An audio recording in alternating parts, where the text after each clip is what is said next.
കഴിഞ്ഞ ദിവസം ഈ നാട്ടിൽ കുറേ അംഗൻവാടി ടീച്ചേഴ്സും ഹെൽപ്പർമാരും ഒക്കെ റിട്ടയർ ആവുമായിരുന്നു കേട്ടോ. അപ്പം ഇന്ന് ഞാൻ അങ്ങനെ ഒരു വാർത്ത കേട്ട്, അതായത് ഒരു ഹെൽപ്പർ, ഒരു അംഗൻവാടിയിലെ ഹെൽപ്പർ, അതായത് അവരുടെ ജോലിയുടെ ഭാഗമായിട്ട് പല അംഗൻവാടിയിലും ജോലി ചെയ്തിട്ടുണ്ട്. 21ാമത്തെ വയസ്സിൽ മറ്റാണ് അത് ജോലി തുടങ്ങിയത്.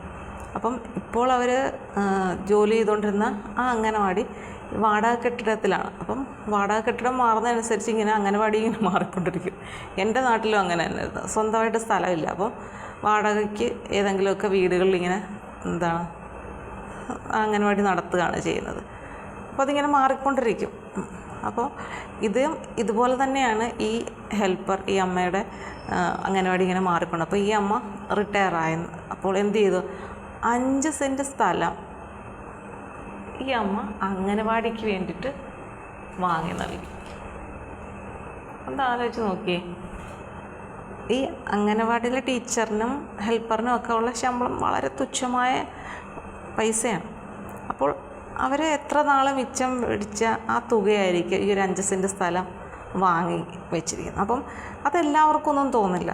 എല്ലാവർക്കും ഒരു ജോലി എന്നുള്ളതായിരിക്കും ഏറ്റവും പ്രധാനം.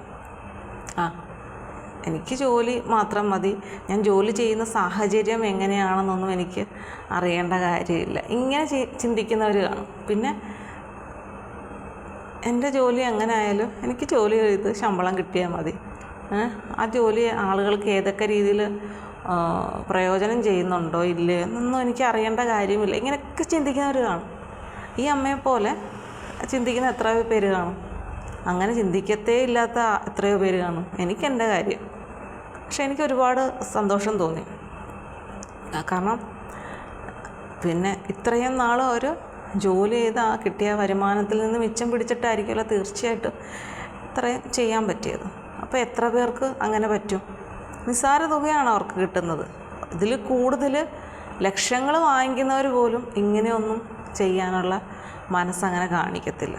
ചെയ്യുന്നവരുണ്ട്, ഇല്ലെന്നല്ല, എങ്കിലും അങ്ങനെയൊക്കെയുള്ള മനസ്സ്, ഇത്രയും വലിയൊരു തുക ഒറ്റയ്ക്ക് മുടക്കിയൊക്കെ ചെയ്യാന്ന് പറഞ്ഞാൽ അത് വലിയൊരു സംഭവം. അപ്പോൾ ലക്ഷങ്ങൾ മേടിക്കുന്നവർക്കാണെങ്കിൽ അവർക്ക് അതിനുള്ള സാധ്യതയുണ്ട്. പക്ഷേ ഇതുപോലെ കുറച്ച് തുക മാത്രം ശമ്പളമായി കിട്ടുന്നവർക്ക് വീട്ടിലെ കാര്യങ്ങളും അവരുടേതായിട്ടുള്ള കാര്യങ്ങളും എല്ലാം കഴിഞ്ഞിട്ട് തുക മിച്ചം വെച്ച് ഇങ്ങനെയൊക്കെ ഒരു കാര്യം ചെയ്യാന്ന് പറയുമ്പോൾ വലിയൊരു കാര്യമാണ്.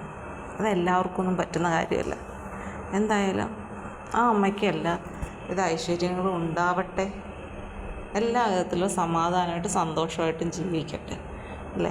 അവർക്ക് ആ വാർദ്ധക്യ സമയത്ത് എല്ലാവരും അവർക്കൊപ്പം ഉണ്ടാവട്ടെ. എന്തായാലും അവരെ നാട് ആദരിക്കുക എന്നുള്ളതിൽ ഒരു തർക്കവുമില്ല.